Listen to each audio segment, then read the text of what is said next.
Specialist Robert Croy, United States Army.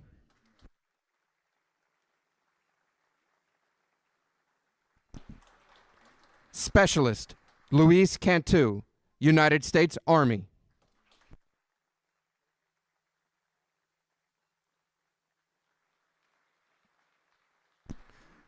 Sergeant Justin Sather, United States Marine Corps.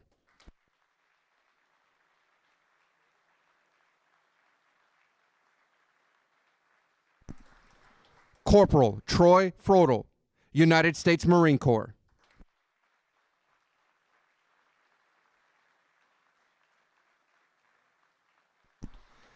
Gunnery Sergeant Jose Morla, United States Marine Corps.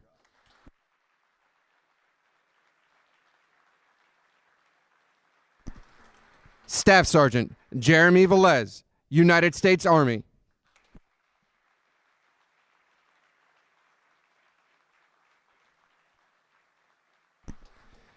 Staff Sergeant Trevor Brunel, United States Army.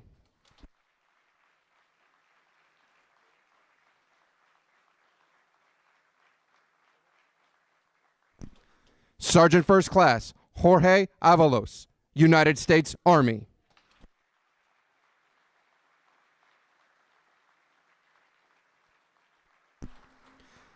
Staff Sergeant Casey Grella, United States Marine Corps.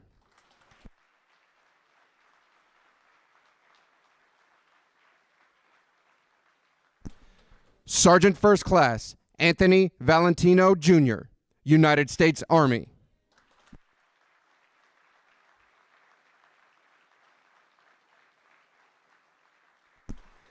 Staff Sergeant Jody Kemper, United States Air Force.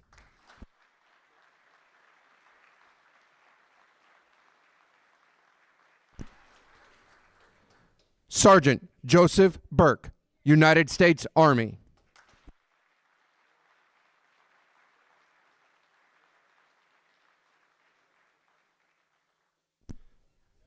Petty Officer First Class Carol Bailey, United States Coast Guard.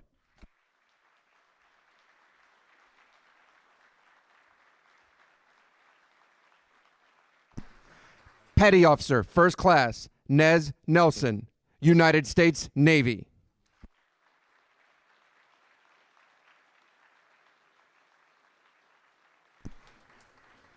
Corporal Oscar De La Rosa, United States Marine Corps.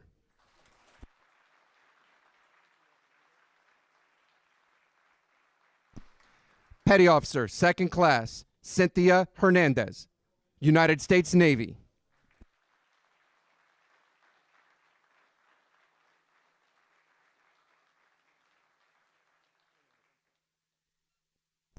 First Lieutenant John Fernandez, United States Army.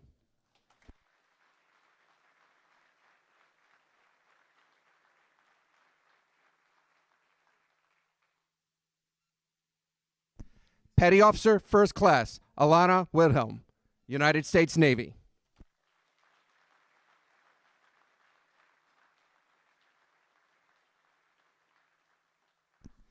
Staff Sergeant Jeremiah Pauley, United States Army.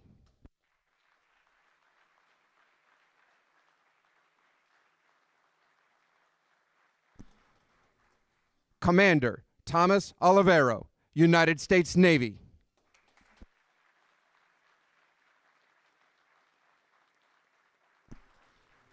Lieutenant Junior Grade Jordan Lowe, United States Navy.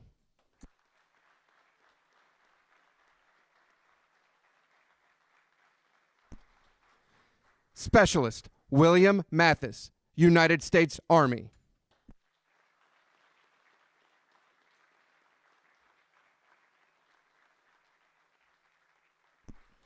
Sergeant Samantha Monadum, United States Army.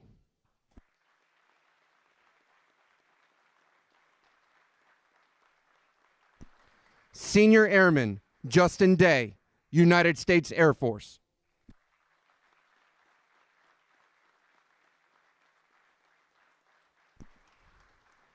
Staff Sergeant John Bennett, United States Army.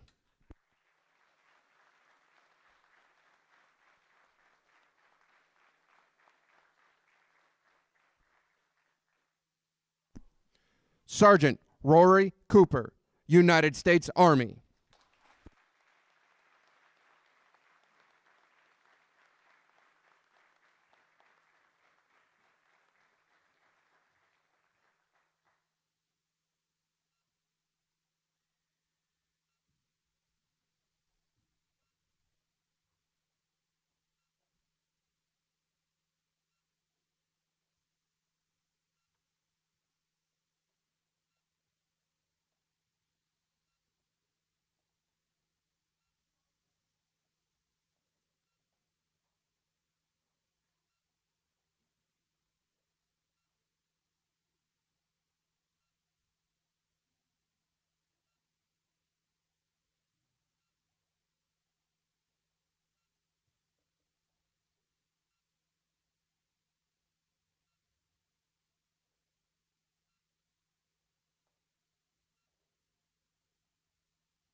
Ladies and gentlemen, the President of the United States, accompanied by Michael Lennington and Jose Ramos.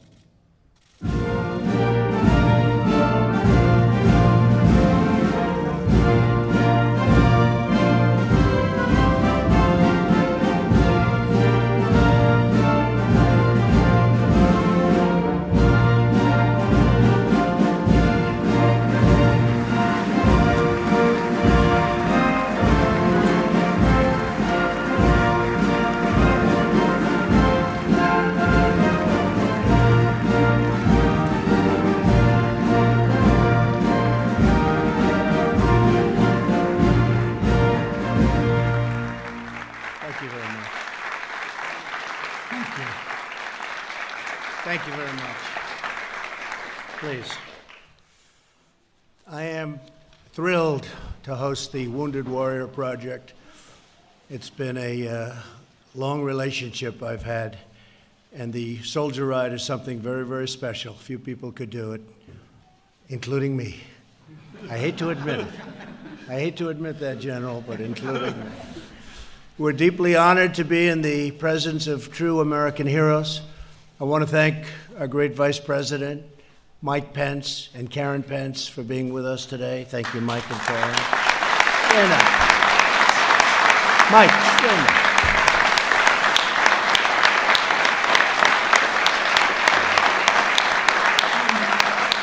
And theirs is really a fierce devotion. I can tell you that, speaking, I deal with Mike and Karen, and they have a fierce devotion to America's veterans, and we all do, and thank you very much. We're also grateful to be joined by Acting Defense Secretary Patrick Shanahan. Patrick, thank you very much. Great job you're doing.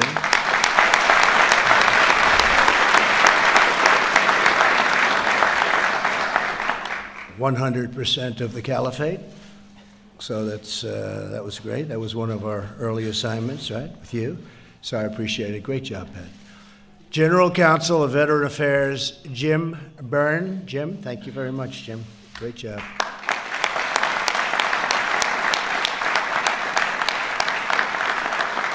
And Army Vice Chief of Staff, General James McConville. James, thank you, James. Thank you very much. I also want to thank two great congressmen for being here, and if we had room, we would have had a lot more. Phil Rowe and James Baird. Thank you very much. Thank you, fellas.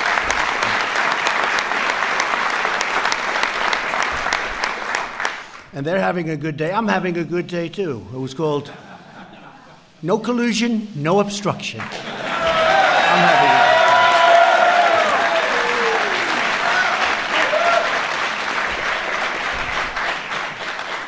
a There never was, by the way, and there never will be. And we do have to get to the bottom of these things, I will say. And this should never happen. I say this in front of my friends, wounded warriors, and I just call them warriors because we just shook hands and they look great. They look so good, so beautiful. But I say it in front of my friends, this should never happen to another president again. This hoax, this should never happen to another president again. Thank you. With us on stage today are the wounded warriors from the Air Force, the Army, the Navy, the Coast Guard, the National Guard, and the Marine Corps. Each of you is a living testament to the outstanding determination, persistence, and patriotism that made this the greatest nation ever to exist on the face of the earth. And as you know, we're spending the biggest number of dollars we've ever spent, not even close. You know that very well, General. 700 billion my first year. I won't even tell you how much higher than before we got here. And then 716, and this year we're even trying to up it. We're rebuilding our military like never before. Brand new fighter jets, brand new ships of all kinds. Every soldier has the best equipment. In the Army, we're even getting new uniforms, and those beautiful new uniforms with the belt. It was a big deal, the belt. And if you think those uniforms were inexpensive, they were very expensive. They were but they wanted it, and we got it. We have equipment now like we've never had before. We have research going on for the new and greatest equipment in the world. Nobody is even close. Nobody can do what we can do. And we're at a level that we have really never been. So a lot of progress has been made. When I came in with Mike, we were a depleted armed forces. We were depleted. We had planes that were 50, 60 years old. And we had things that going on that you wouldn't believe, that the general knew, that General, I think we all knew, and we weren't happy about it, and we took it. And I'm a big budget person, but there's one thing more important than the budget, maybe a couple of things, but there's one thing in particular, and that's our military and our defense of our nation. Because without the defense of our nation, our budget doesn't matter. And we have done a real job. And I think when I go to the bases and I'm with the soldiers and the sailors and everybody, the Marines, we spent a lot of time with Marines the other day, Coast Guard, doing the most advanced icebreaker in the world. They were trying to get it for 20 years. They couldn't get it. We're doing it. It is expensive, I will say. Built in the USA, by the way. But all of the things that we're getting, and I think in particular the Air Force with the planes, we're ordering vast numbers of F-35 fighter jets. I've tried to keep the price as low as possible. I got involved personally. I don't even know if I'm supposed to do it. I'll probably get in trouble because I cut the price, you know. But we cut it very substantially. Very, very substantially. And the F-18s and every kind of plane you can think of, the bombers, the tankers. We have the greatest equipment in the world. Everybody wants it, and we only give it to those that are working with us. And they pay for it, by the way. That's always nice. You know, in the old days, they weren't paying so much. Now, at least they pay, and they're happy about it. They respect us again. They respect our country again. Today, America proudly salutes you and all of your fellow warriors. You are incredible warriors. And when I took pictures just a little while ago, some of the guys walked in. Where are they? Are they here? Where are they? They walked in. They said hello. They were so, could you stand, please? Where are they?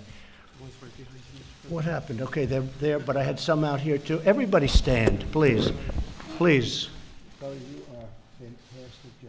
I just want to tell you.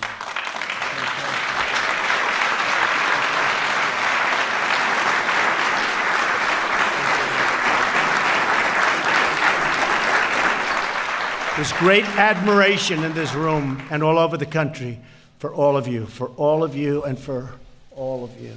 And we really appreciate it very much. Thank you very much. Great job. We're in awe of your courage, and we are forever grateful for your noble sacrifice. I also extend my deep gratitude to the amazing military spouses and the families that are here today. A lot of families here, yes? Stand up, please, spouses. Stand up, please. Please.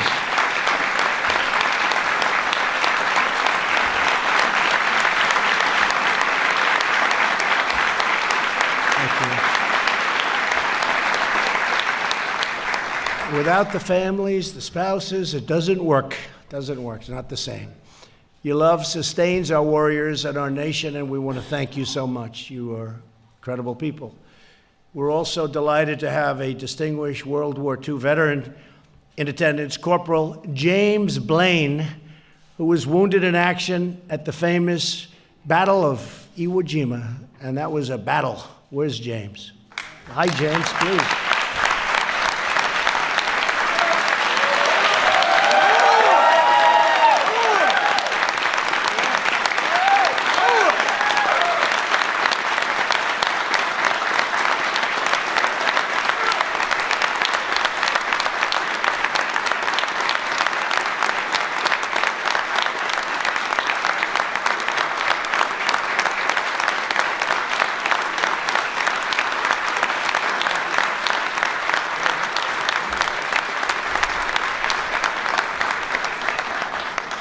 Thank you, James, a real hero.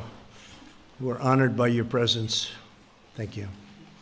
Tomorrow, the Wounded Warriors on stage with me will complete the final miles of their more than 30-mile soldier ride through Maryland and Virginia. On battlegrounds all over the world, these brave patriots risked their lives and shed their blood to defend our nation, our people, and our great American flag. Nobody defends our country like those people representing all others but those people in the room today. Very, very special group. Here at home, they've beaten back injury and illness, in some cases beyond anybody's wildest imagination, and persevered through pain and adversity and hardship. The word comeback, greatest comeback, but it's a word even beyond. It's just courage, pure and simple courage. The legacy of service is a gift to every single American. Through their example, we witness the daily triumph of the human spirit and the unmatched valor of the American patriot. Among our wounded warriors here today is 23-year-old Justin Day. While clearing towns in Afghanistan of terrorist fighters, in July, Justin stepped on an IED.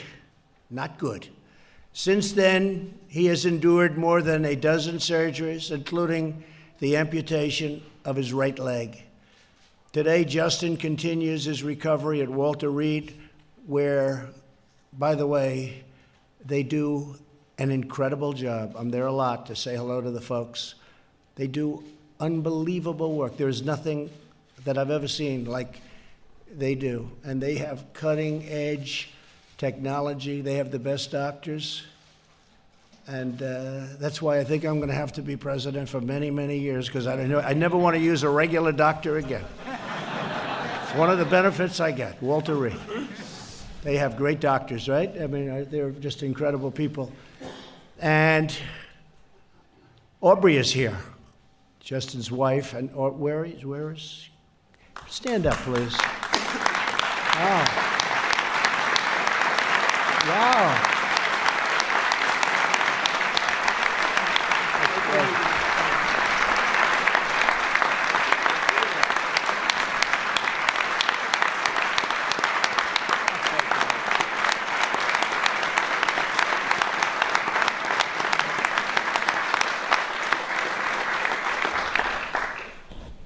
I have a little bad news. He looks like Justin. Right? Looks like Justin.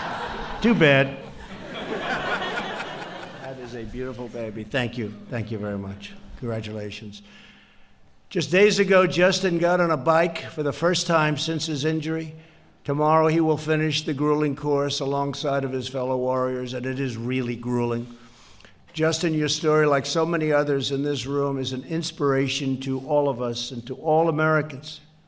Honestly, I really think it's an inspiration all over the world. People right now are watching all over the world. Also with us today is Lieutenant General Mike Lennington, who serves as CEO of the Wounded Warrior Project and has done an incredible job. Hasn't been there that long, but boy, you took it and you just, what a job you've done. What a job you've done.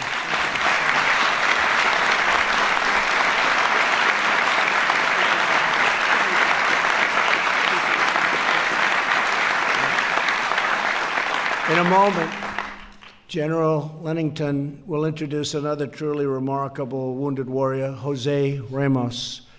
Before we hear from General Lennington and Mr. Ramos, I want to thank every veteran in the room for your patriotic service and the selfless sacrifice that you put out on a daily basis. You are so respected, so loved by our country. You are the guardians of American liberty. You are the foundation of American strength, and you are the greatest source of American courage, honor, and pride that we have. So I just want to say to everybody, may God bless you. May God bless our incredible, which is what they are, wounded warriors, and all of our veterans, and may God bless our military and, very importantly, our great country, the United States of America. Thank you very much.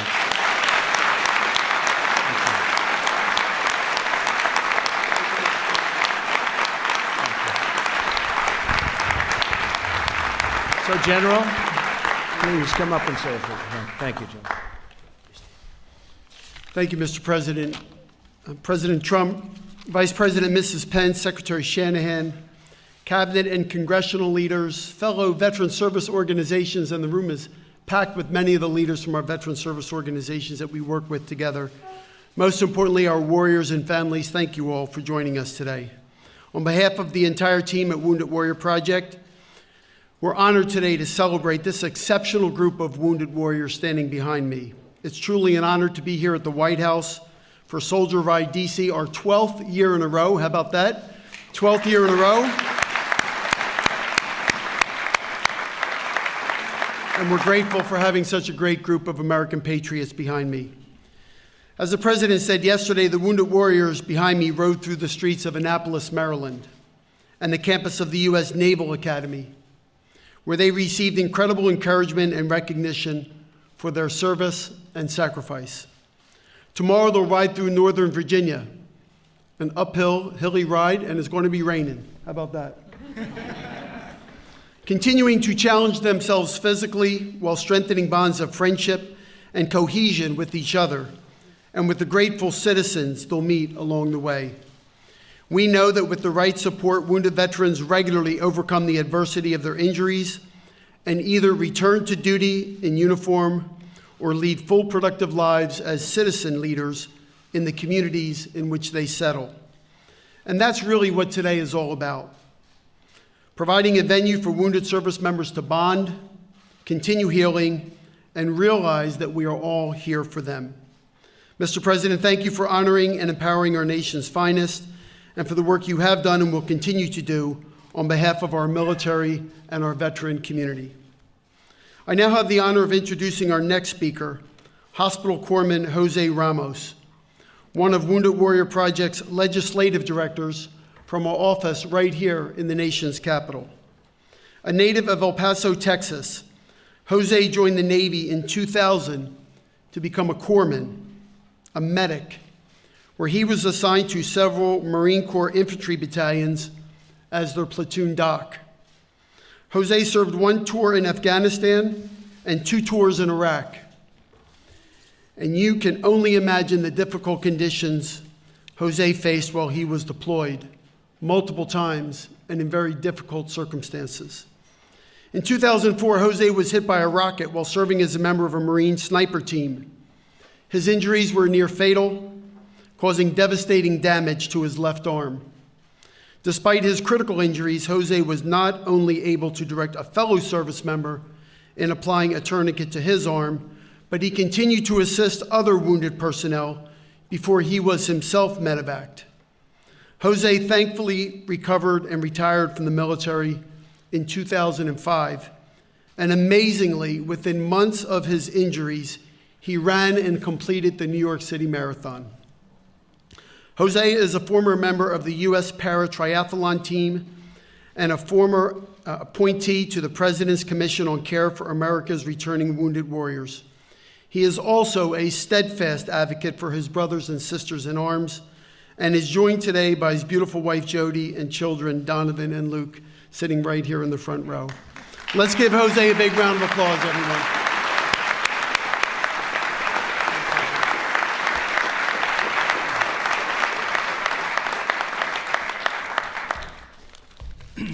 Well, first and foremost, I want to say thank you to General Linnington for those kind remarks and for recognizing my beautiful wife and my children. You know, my 9-year-old asked me if I can bring him to the White House one day, and I did today, and now I just got to make sure the Capitals win the playoffs, and I think I'm good for the year. So no, it truly is an honor and a privilege to be here today, to be at the White House amongst all our distinguished guests, and particularly amongst the warriors behind me. Not too long ago, I was standing in their shoes, and it feels like it was yesterday, obviously a few years back, but definitely brings back some memories. I also want to thank the White House staff for putting this together. It's a lot of work, and we really appreciate what you've done. Soldier Right is just one of the many programs Wounded Warrior Project has, but it's a program that's particularly special to me. It's played a significant part in my life. And as General Linnington indicated, I joined the Navy in 2000. In 2004, I was seeing myself serving in my 3rd tour overseas as a corpsman attached to a Marine sniper team when I was severely injured by a rocket attack. Fast forward a little bit, I'm in Walter Reed, waking up, recovering, going through the process as anybody who was injured at the time. And unbeknownst to me, there was a group of friends somewhere in New York coming up with this crazy idea. How about we ride a bicycle across the country, right, to raise awareness and some money for a young organization doing great work, and that was the Wounded Warrior Project. Soon afterwards, in 2004, Chris Carney decided to do just that, and he rode over 5,000 miles across the country from coast to coast. And then the second, or following that, he decided to do it again, this time going in the opposite direction. That was really the birth of Soldier Right? That year, we had 2 leg amputees join him, 2 service members still at Walter Reed, Ryan and Heath. And so they trekked starting from San Diego all the way across back towards New York.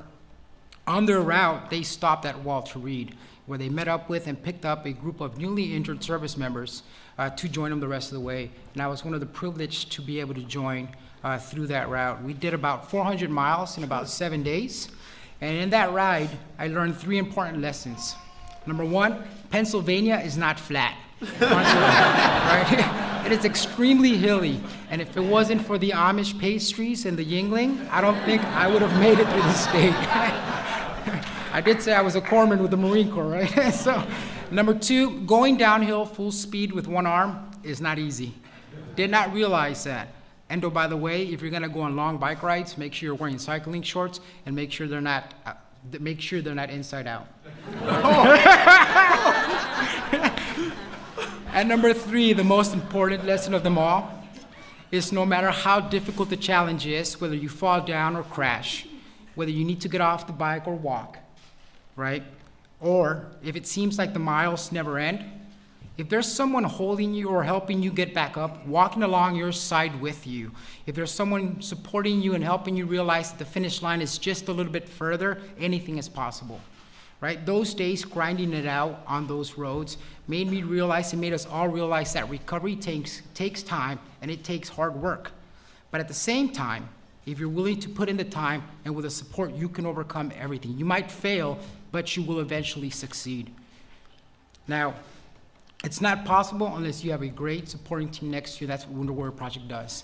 And it also provides great company with you. So anything you set to accomplish is possible, and anything that you want to do, you can if you so choose to. So, Mr. President, where do we go?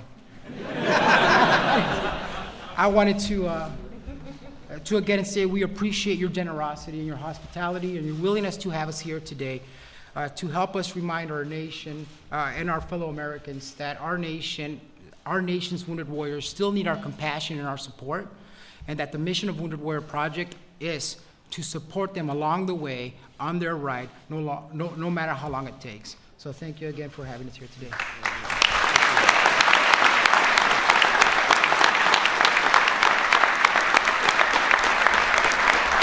Thank you. Jose Ramos is the epitome of what it means to be a wounded warrior. And as we say in our land, he's truly living the logo of a warrior that starts being carried off the battlefield and through his recovery and rehabilitation is carrying others in their recovery. So, Jose, thank you for your dedication and your commitment. And Mr. President, a small token of appreciation for you and the White House staff. Thank you very much. Beautiful.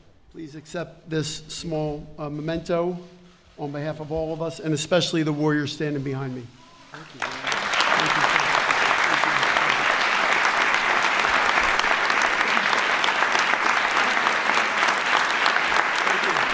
I'll take that. Well, this is really beautiful. This will find a permanent place, at least for 6 years, in the Oval Office. Is that okay? I was going to joke, General, and say at least for 10 or 14 years, but we would cause bedlam if I said it. So we'll say 6. I want to thank you very much. This is fantastic. Thank you very much. And I want to thank everybody here. Incredible, incredible people. Thank you. I'll see you later. Okay? Thank you, Mr. President.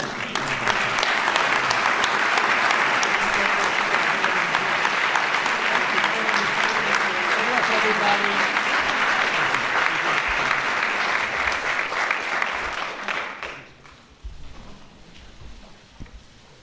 Ladies and gentlemen, please remain at your seats until the President has departed the East Room.